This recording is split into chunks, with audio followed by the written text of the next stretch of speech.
I guess stepping back for a second, people are curious why you want to buy Twitter. Why is this so important to you? And then I guess, what are the chances you think the deal gets done at this point? So a two-parter. Why is it so important to you? I mean, some of this I've articulated before, but I think there's a need for a public town square, digital town square that where people can debate issues of all kinds, including the most substantive issues.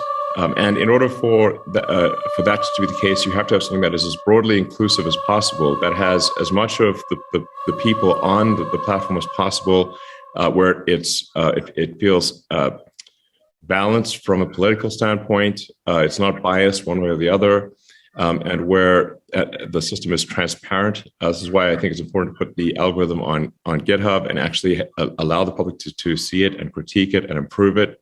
And if there are any manual changes, sort of shadow banning as it's called, or increasing or decreasing the prominence of a tweet that's done manually, that should be noted, so you know what has happened. And it's not just, you're just where it is right now, where you don't know what the heck is going on. Why is one tweet doing well? Why is another tweet not? Is it the algorithm? Did someone manually intervene? Why are some accounts banned with no recourse, apparently? The reality is that Twitter at this point, has a very far left bias.